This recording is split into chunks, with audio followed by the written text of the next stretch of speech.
Abe and I have been fortunate to be able to travel 1 month each year, starting in 1968 until we retired 22 years ago. Abe's work involved plant development, more specifically aseptic cell culture as a tool to study development, and I worked in clinical research involving drug testing and development. We have traveled to places we knew would change and that we would probably not be able to physically negotiate even if we were fortunate enough to reach our golden years. Many of these places required climbing mountainous areas, trekking through rainforest, and spending time in various primitive and sometimes dangerous areas. Since retiring in 1997, we have been able to travel still more frequently. It is now December 2019, and we suddenly find ourselves 84 and 82, respectively. I am the older. We still travel and have recently returned from China. Amazing to see the changes and developments since we were last there 8 years ago in 2011. We are now going back, recalling many of our experiences, pulling out video footage and photographs from our experiences over the years that we think may be of interest to others. This is one of the videos we have edited and uploaded to our Conscience Films YouTube site. Our videos are not documentaries, but rather documentations of our experiences. For those not interested in so much detail, remember one can always fast forward and pause. We come a little bit inside here. Come by this door.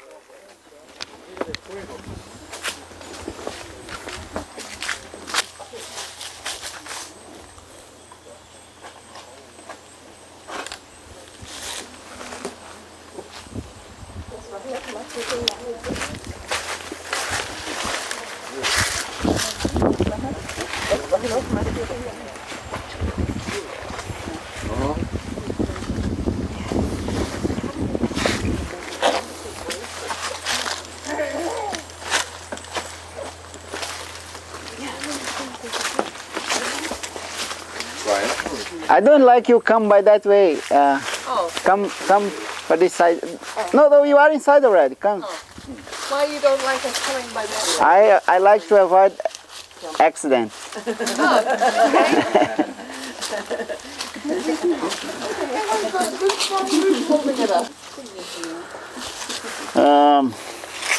This place here, years ago was called Airão, only Airão. Airão is the name of a person, but it has a meaning. That means breezy area. And nowadays it is called the Velho Airão. That means old Airão, because we have a new Airão today. And people start to come for the Amazon years ago and looking for a piece of land to set them farm. And they start to work, collecting rubber. Oh, before the rubber, only other products like skin of jaguar, skin of peccaries, skin of manatee, skin of snakes, and all that kind of things. They kill and take the skin and keep the meat also, salt and get dry. And when that family came here in this place, they choose that area because it's good. If you go to the top of the land, it's very good breeze coming. And he made his house first and put the people to work. But later he discovered it's not good. The Amazonian Indian are not good workers because they have everything easy. Like when they are hungry, they just get the bow and arrow and go have a fish and just make them food. Little plantation, not big plantation. They don't need other thing, just that little thing. They just want to survive. Until nowadays, people are more or less that way.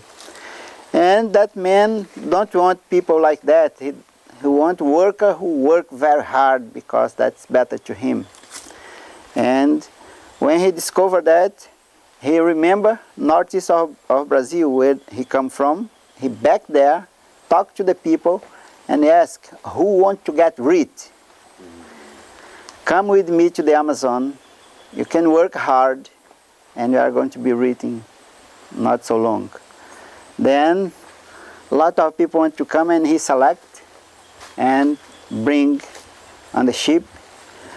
But when he arrived here, he said the first thing is, you have to pay me the ticket. And the people, wow, but you know I have no money. Don't worry, we are going to work. Then he opened this door here and showed he was a store. And he has everything what that people need to work or to live in the Amazon. Like fishing net, gunpowder, gun, rice and beans, and lot of food. And that man show for the people and say, you can take anything you need, you can buy. But you know I have no money. And he say, don't worry, I have this big notebook. And get everything I will note here. And every weekend you bring your production. And I note here too. Then the people did that way. Learn first and then go to the forest, go collecting rubber and collecting the skin of the animals and bring. Every weekend bring the production, and he note here and say, you can take something if you need.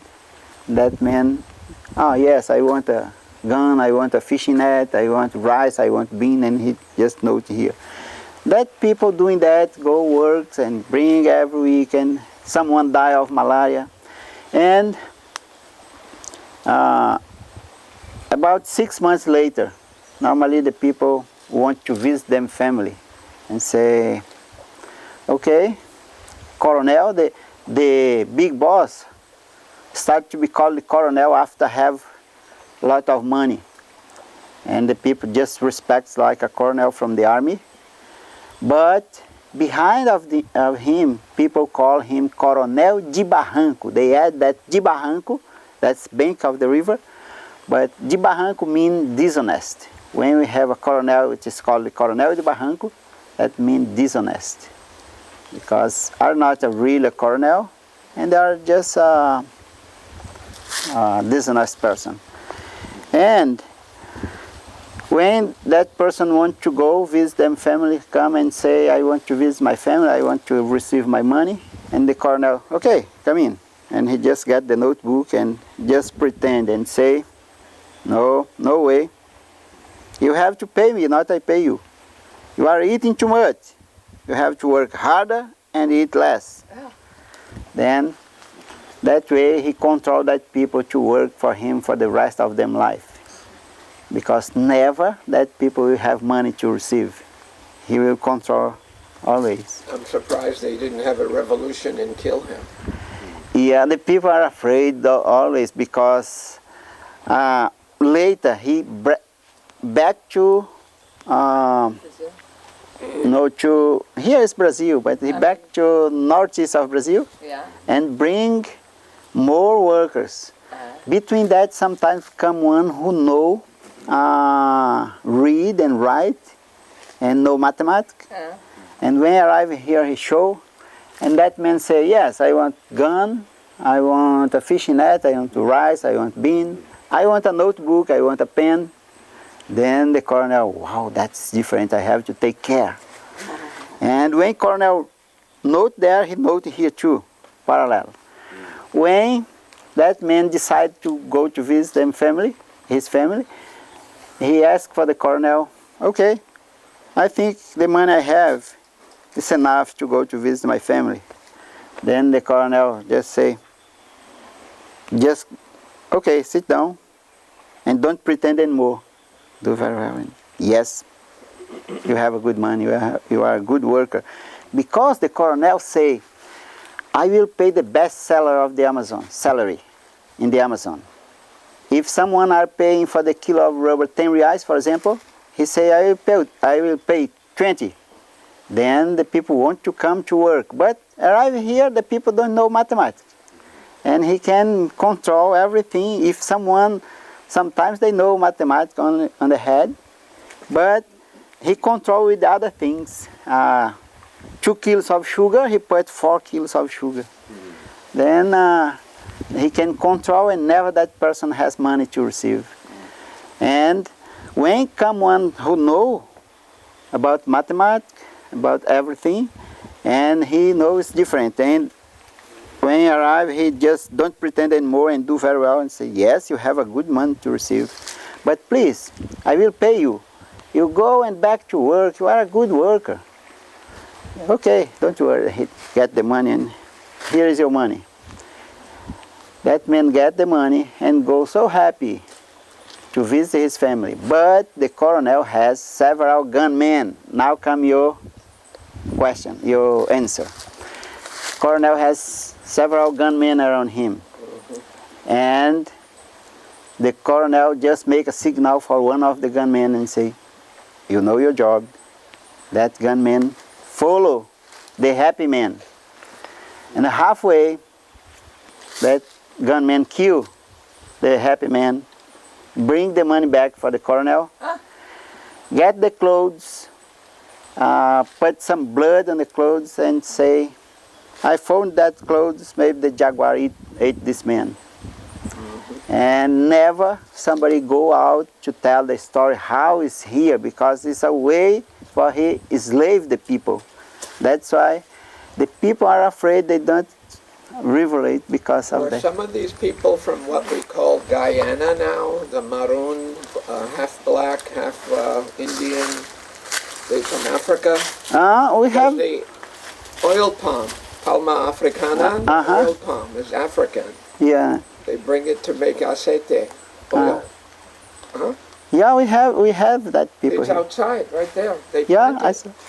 So the black people were some of the workers, or mestizo. We had that people because until nowadays we have a lot of these people here around the Amazon from Guyana. Okay. And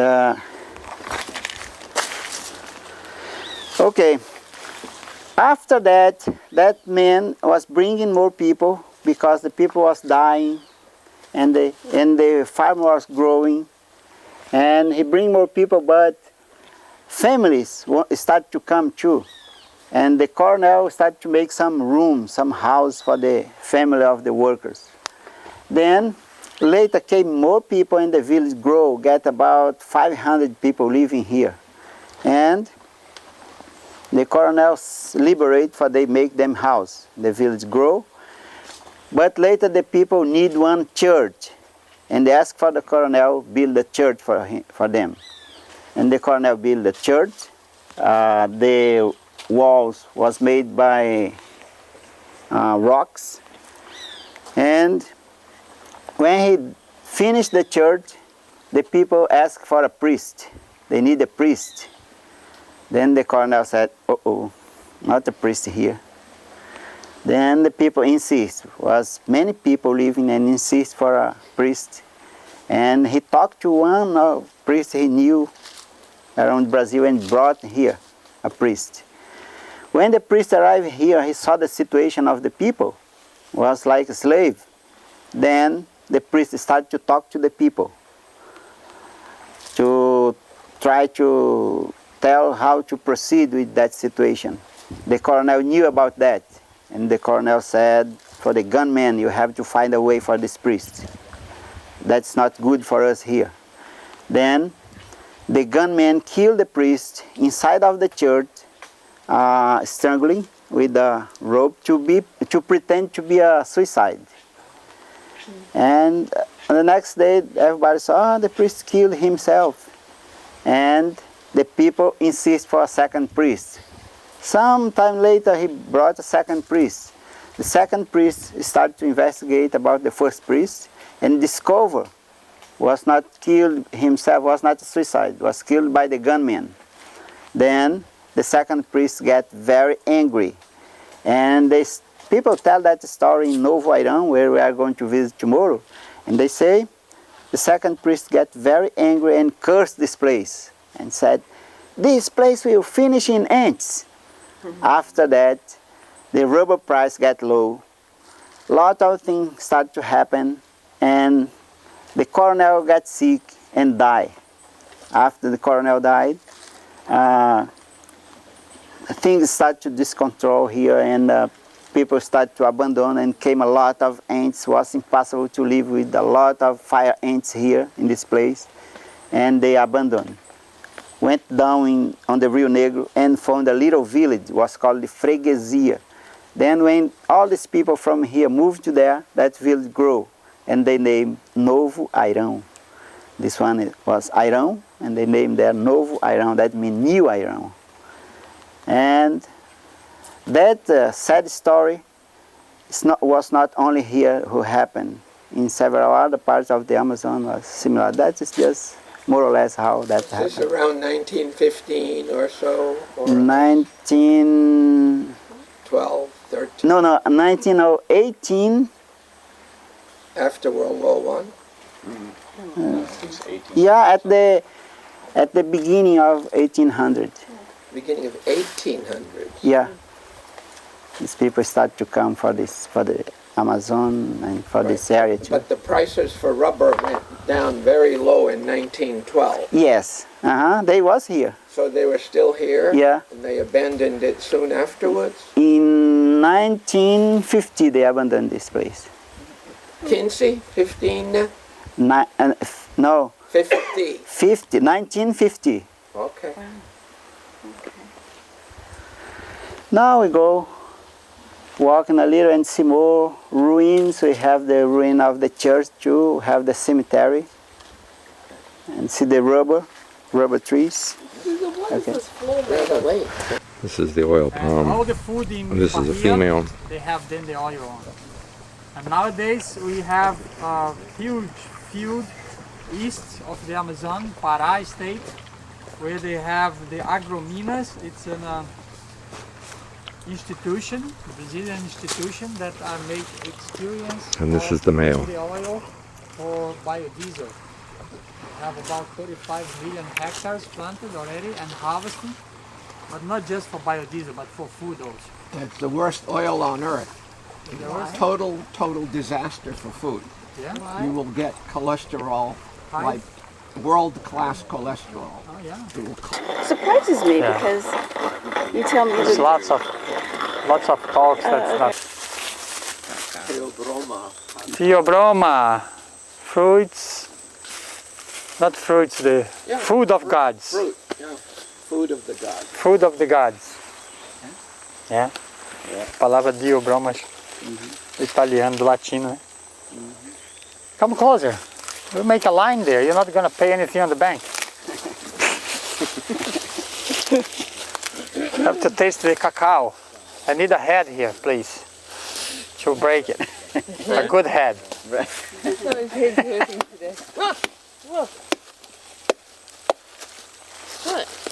whatever's taken from the tree. Here, Oh, take one seed and suck around. delicious. Just suck around the pulp. Eat the pulp. Okay, sure. There we go. É? Você vai esse daqui também pra... Like a mangosteen? It's good. It's like candy.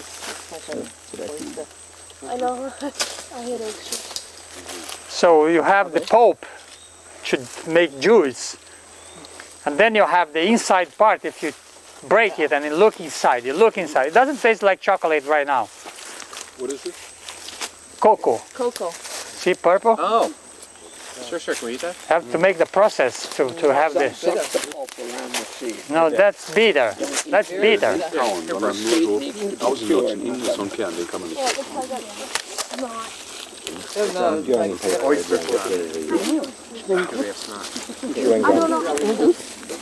Theobroma caulifloria. Not very common from the plants to have a flower or the fruit from the trunk of the tree. Most plants, they have the fruit at the tip of the branch. And here you see it right on the cauli or on the trunk of the tree. To make the chocolate, you have to pass by a process. Dry out the seeds, take the pulp, and then you roast, and then you crush, sieve, and then you have the bitter chocolate. Then you make a process to get the chocolate that we have in your supermarket. Cacao in Portuguese. Diobroma. Food of the gods. Where is cacao originally from? Mexico. Mexico. Southern Mexico. No. Brazil. Chocolate is from there. But cacao is from here.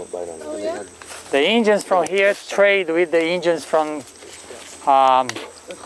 Mexico, and then they turn the seed into the chocolate. But it was planted here originally. That's the story. You were there. Big controversy, everything, huh? Where is coffee from? Africa, Ethiopia. Yeah. Some say Yemen, but probably Harar, Ethiopia. And the most production of coffee was here in Brazil, so we steal the coffee from there and planted here. The same as the cacao they did The here. entire coffee industry for Robusta, it started with one plant. It's amazing. The Italian? No. It came from Mauritius. Someone brought it from Africa to Mauritius, and they took care of it, and after that, the whole industry began. African palm, Oil? it came from Africa, but they moved it to Indonesia. The Dutch That's took the it most to a place production there. called Dili. Okay, and the entire world population of commercial oil palm started with that one specimen. If you go to the Botanic Garden, you can see the descendant of that plant. It's very ugly, but it started everything. It's amazing. It is. Well, I think coffee comes from the supermarket. Supermarket. But then, if you've got cocoa here, how come in the stores they don't sell Seattle, chocolate, Washington. Brazilian chocolate, and And trees. Hevea brasiliensis. Like these big ones. These big ones, yeah, there's about 40 or more trees like these here.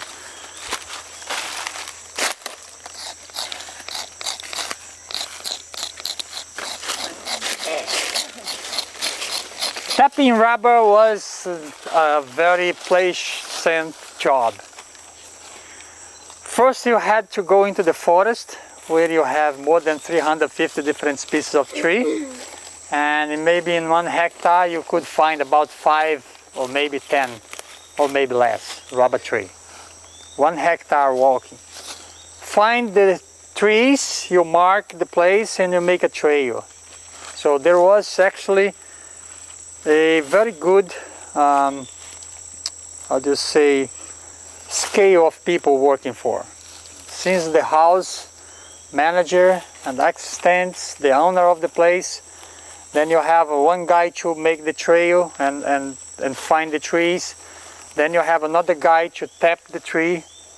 Then you had another guy to make the coagulation. And so the process was really complex. And the way you did wasn't any time of the day, because rubber, the sap doesn't run well when the sun rises. The sap comes easily from about 12 at night until 6 in the morning. That's when the latex runs better from the tree. And you don't cut several cuts on the tree at the same day. You just give 1 cut per day, every other day. And this is how you do the cut here.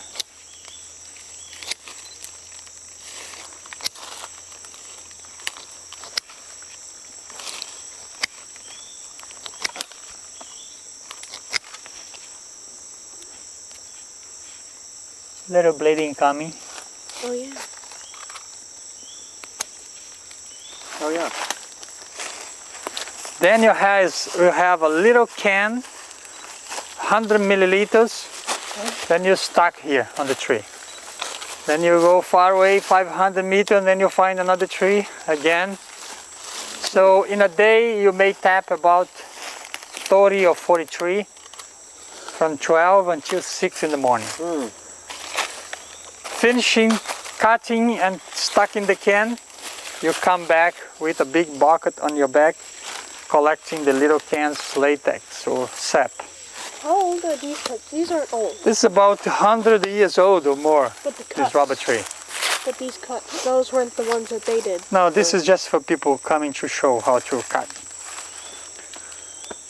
So finishing about 10 or 11 o'clock, you come out of the forest. So you start 12 and you finish about 11. You still have to make the process of coagulation. And that time they did not have any other product, synthetic, that could make the coagulation. The way they did was to, thank you. Oh, you're welcome. Had clay funnel. They made a funnel of clay, like a pyramid, with a hole here and a hole inside here. Stuck coconut seed, the best one to get fire and smoke. And the smoke was what would coagulate the sap. So they stuck the coconut fire, and then the smoke come up here. And here they had 2 forks with a stick, and here they had a big bucket of sap. Then they take it, put on the stick, and then bring to the smoke, and then roll up. Immediately it coagulates and gets yellow color. Imagine it, to make 45 kilos, 50 kilos of rubber, which was a ball that they did. They took about 5 days to make that. The barons were not honest with the people, as Sousa said already. So the people were tired of suffering, and then they start to adulterate the product.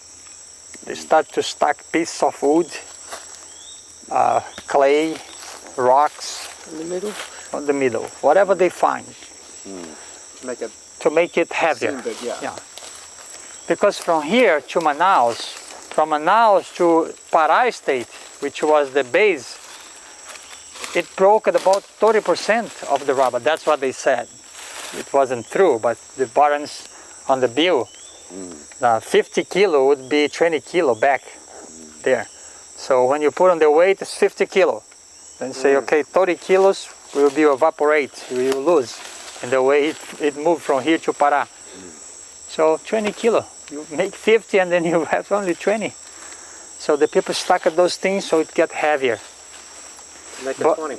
Yeah. Really? And that was the end. The price of the rubber in Malaysia was cheaper because in 1870 or something, Henry Wickham, he was a guy from England.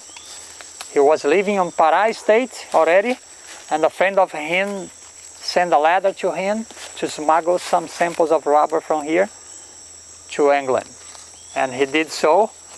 And there is lots of controversy about this also, because they found a letter that says that the rubber that was smuggled from here was legally.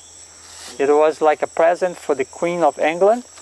And somebody say no, that Henry stole the rubber from here. So there's lots of controversy. But anyway, the rubber went to England, from England to Sri Lanka, and they examined all the seeds, because the seeds here, they are attacked by fungus, like everything else. If you plant one single crop, you're going to have problems unless you have lots of fight with insecticide and other things. So they examined all the seeds and they choose the best one and send it to Sri Lanka. In Sri Lanka, they start to send it to Malaysia, and Malaysia start to produce the first amount of rubber, which was about in 1890. So the Amazon was in about 40,000 tons of rubber. Malaysia was just beginning with 1,000 tons. And then 2 years later, Malaysia was beating the Amazon rubber already. So 1912, Malaysia was in the top of the production. Planted like this here. It only took 2 years to to be able to produce? No, 5 years. About 4 to 5 years, 6 years, it depends. Okay. So plantations, lots of cheap handwork. So that was perfect. The key point really was the following. You know this anyways, but they picked the best producers of rubber and they grafted the most high-yielding, high-quality rubber plants onto rootstock of the roots that went down, because there was in places like Singapore and Malaya, the wind was such. And Ridley, who was the head of the Botanic Garden at Singapore, an Englishman, figured out a brilliant technique. He was very eccentric. They called him Mad Ridley. He figured out that if you take the tree and make a cut and then open it every day, you could collect the latex just like he's done there.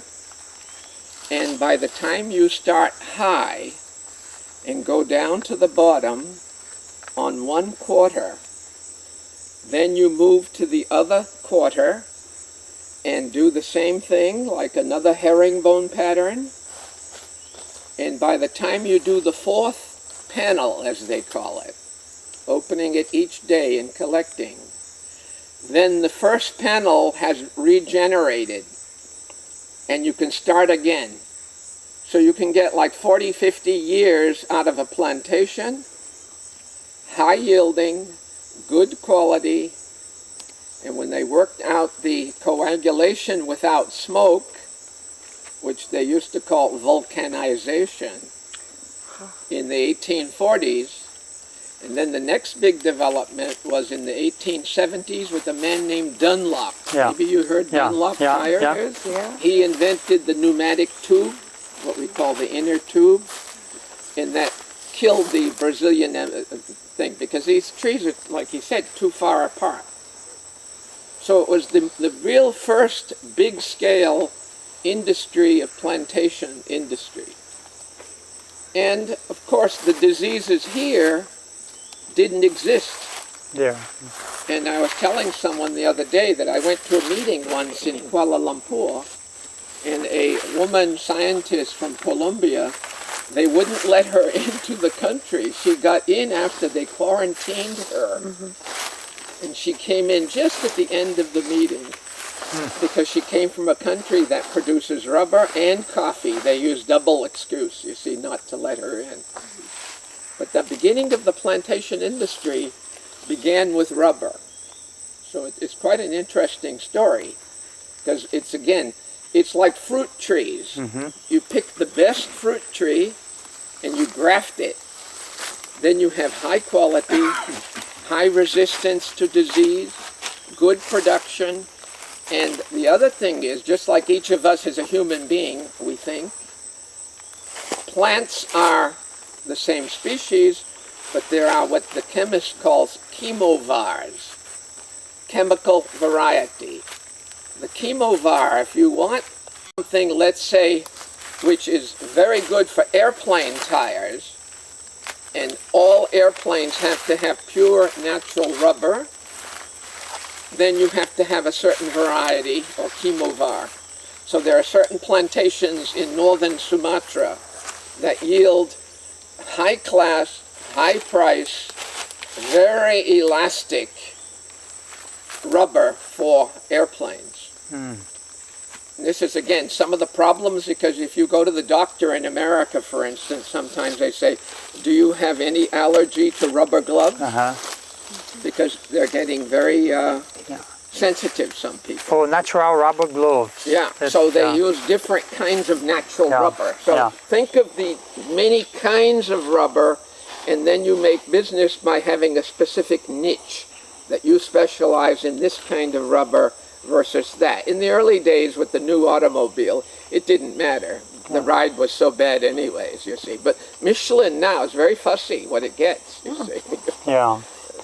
And Henry Ford, he tried to make a plantation here, close to the Atlantic. He built Fordlandia. Yeah. a city Yeah. with all the infrastructure for the workers, like a hospital, schools. But the first 6 years, he saw that 50% of his labor was going with the wind because of the leaf blight fungus that attacks the leaves and the seeds and There's everything. a huge plantation. It's the biggest single plantation in the world. In Liberia, it's called Har-Bell. Harry and Isabella Firestone. So during World War II, when Southeast Asia was under control of Japan, Yeah, and they couldn't blocked get the rubber from here. right, they started planting it. But it's been successful, but it's almost slave labor. Uh-huh. And of course, in Germany, the push was for synthetic rubber.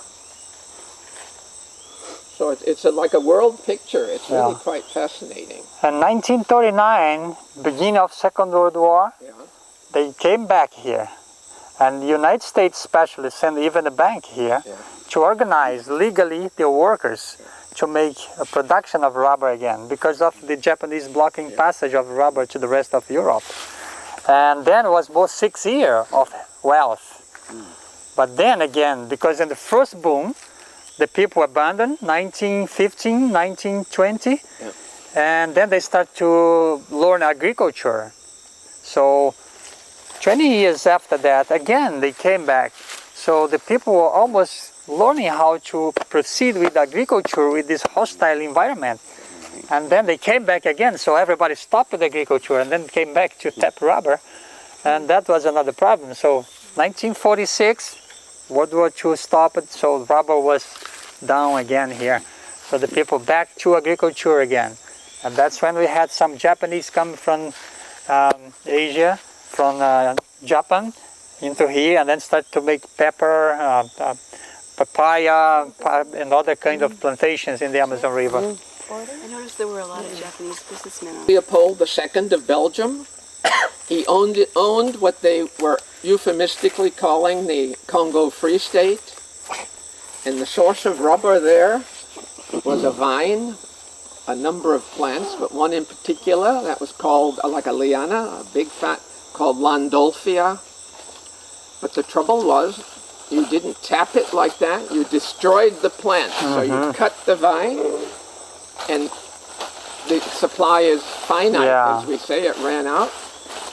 But the method that they used was so bad, if you didn't get your quota, they'd cut your hand off. It was the most violent history in European history.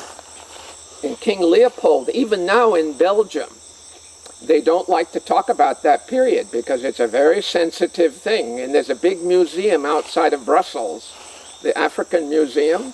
And there was a big argument not so long ago because the display was very softened down and they didn't even deal with the history accurately. But he made so much money on this slave labor. It was called forced labor. It wasn't slave labor in the real sense. Depends on how you define it, but it was forced labor. And then the Landolphia finished. They tried Hevea and it didn't grow very well in Congo. And again, Mad Ridley won. He wasn't so mad after all, you see? He was a brilliant man. The darts, so they had to protect on the rainy season. So they made small bags of rubber latex. And also they stuffed their feet on the latex and put on the smoke. And they made some waterproof boots and materials for playing. So the Indians were using those. So that was the first studs on the sap of rubber. You know the story that Dr. Schultes used to say? No. A lot of these Indians use these hallucinogenic drugs. Okay, mind-altering. They made like a syringe out of the rubber with a bird's bone on the end. They fill it up with the powder and they blow it up your nose. Or alternatively, to be crude about it, they use the other end and they give enema with the rubber syringe with these drugs because they don't make you nauseated so much. You don't, because if you see some movies of the use of these things, they're so strong they vomit. So you may know in some cases when people are sensitive to a drug, they use the per annum route for administration of the medicine. If they can't take a big dose, for instance, they stick it up the... but maybe there's an interesting connection here.